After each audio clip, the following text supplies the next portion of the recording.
Good to see you, my dear. He turned to the two who had followed him in. I'd like to introduce you to my brother Timothy.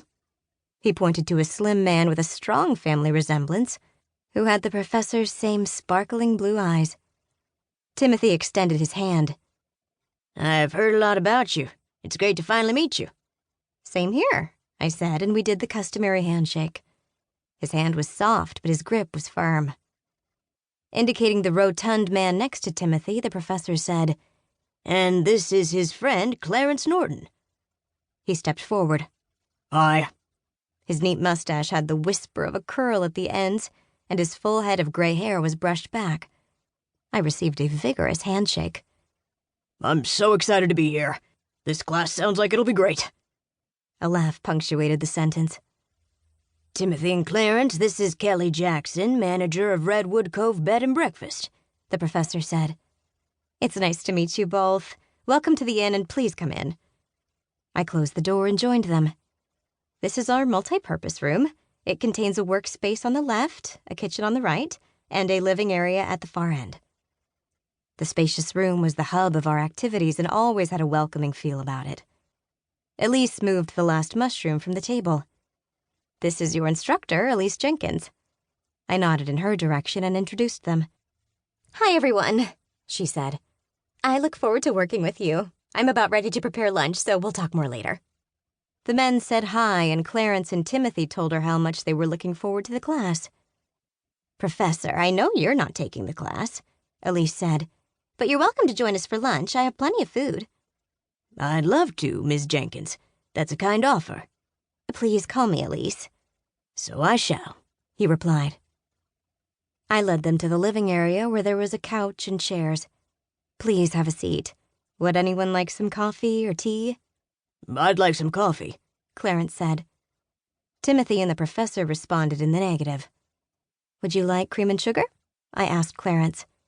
Yes, my sweet tooth just won't leave me alone, he chuckled.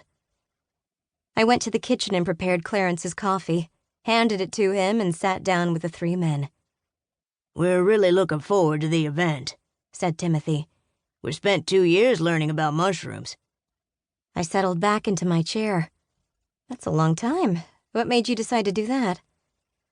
Clarence shifted his position, but it was almost more of a bounce up and down. We compete every 2 years in an area we choose. We work to learn as much as we can and see who can be the best. Timothy picked up the conversation. We chose mushrooms this time. I knew about the festival and the contest, and it sounded like fun.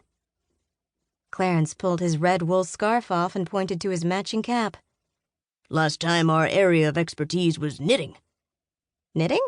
I asked. Timothy laughed. Yes, the knitting club in Berkeley where I live didn't bat an eye. Clarence grinned. On the other hand, quite a few eyebrows shot up when I walked into a meeting of the Minnesota Knitters Guild. Once I explained, they were really good sports about it. I didn't realize I had 10 thumbs. Who won? I asked. 2 ladies from each group judged our creations. We shipped them back and forth. They declared it a tie. Why knitting? They both shrugged. We did it on a whim, Clarence chuckled. We were looking through a class catalog to get ideas. We saw a knitting class and decided that would be new and different. Elise leaned over the counter that divided the kitchen and work area. Gentlemen, you're welcome to look at the mushrooms on the table. They're all labeled. While the 3 men went to check them out, I joined Elise in the kitchen where she was beginning to prepare the welcome lunch. Is there anything I can do to help? Savory smells had begun to fill the air. If you'd set the table, that would be wonderful. I'm not familiar with where the dishes and silverware are kept. Sure. I pulled out plates from the cupboard. I knew from the paperwork I'd seen there were 8 participants, 6 staying at the inn. Elise had asked me to join the class whenever possible, and I was attending today's session. I added 3 plates for Elise, myself, and the professor. Elise opened a black nylon case on the counter. It contained a variety of knives. I took the plates to the table. Whatever you're making smells divine. Mushroom quiche to help get us into the swing of things. The class is about identifying and finding mushrooms as well as cooking them. This is a recipe I created using a lot of local wild herbs.